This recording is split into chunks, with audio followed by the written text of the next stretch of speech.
Namaste everyone, and what a time to talk about geopolitics. I mean, what a time! In if in a sense, I can say, oh boy, oh boy, oh boy, what a time to be alive to talk about the current geopolitics situation in the world. Venezuela, Greenland, Iran, and maybe Taiwan as well. Welcome back at a new YouTube video, and this is kinda continuation of the last video, which we talked about the protest in Iran. And this video is where we are going to judge is there the US military strike imminent in the Islamic Republic of Iran. Now, the current situation of protests has gone very alarmingly high. We have seen that the reports that more than 20,000 people have been killed, most of them protesters, and the regime has done a total and complete blackout of internet since January 8th. And we have seen videos, interviews, and a lot of things coming out. So, but what I want to talk about is that what is happening in last 2 days, I would say. So, first is the Al Udeid airbase. Now, we have seen that Qatar has positioned itself as the Switzerland of Middle East, trying to be neutral in everything, but that comes at a cost. Hosting the American Army military base and Taliban as well in your own domestic territory comes up with a price. You have to pay that price. And this was seen during the last year's the Israel strikes on the Hamas leaders in in Qatar. So, what does it mean for Middle East? And is the US military strike imminent? Uh, my opinion is yes, it is imminent after seeing the evacuations of non-essential military personnel from the Al Udeid airbase.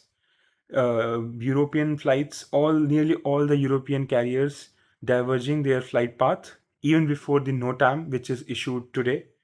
So these two things, and also the very spike seen during the evening orders near from the pizza outlets from the areas nearby the Pentagon. Now, this has seen multiple times in last few uh, occurrences that whenever there's US operation which is gonna happen, you have seen that during evenings there's a lot of pizza ordered from the outlets nearby Pentagon, and this has been reported by some Overwatch agency of specifically of pizzas. But you can easily go to the Google Maps and check these stores such as Domino's and other stores which are nearby the Pentagon area, and you will see that during evenings the record like the orders are way too high. There's a lot of people who are over there, so there's a lot of rush. And now, talking about the strike itself, yes, the reports of 10 US military tankers going towards the going away from the western coast to the Guam and over Pacific, and all these reports of the Israeli plane, the Prime Minister's Benjamin Netanyahu's plane taking off from Israel towards Greece and then coming back. All these things point towards an imminent strike, as well as all the current reactions. The current visit from the German foreign minister also says the same thing, that the Iranian government should stop these things. They are continuously summoning the Iranian ambassadors and asking them to stop this and all these things, that the regime should stop killing protesters. Mr. Trump, the Trump administration has been pretty clear about that they are going to intervene. They are lock and loaded, quote unquote. They have mentioned that. As well as at the same time, we have seen that there's a lot of other activities as well. I mean, on the other side, we have seen Greenland, but that's for some another video. I don't not gonna talk about that in this video right now. But what is gonna be interesting is that this would be a solo U.S. military operation. I don't think so. We are going to expect any NATO involvement or other Western, maybe UK, but that would be all. There might be support from Saudi and other US allies in the Middle East as well. Talking about the uh, whole European situation, they are very quick to point out diplomatically, give out statements and condemnations. My opinion is that Europe is not going to get involved, at least militarily, because that is too much of a commitment. At the same time, it is going to prove very heavy. It is going to cost a lot for the US allies in the Middle East, such as Qatar. Qatar is, I mean, one of the best examples because we have seen last time as well, the Iran fired direct missiles. I don't know if it was, I mean, for me, it was just a statement that, okay, we did something because there wasn't a lot of retaliation from the Al Udeid airbase, which is, even though it's jointly controlled by Qatar and US, but it is one of the US Middle Eastern Central Command's headquarters. I mean, they operate from over there. We can expect some joint military operation against Iran because a lot of countries have stakes in it, as we discussed previously as well. Yes, oil is also there. That is one of the most important assets for the US and its allies.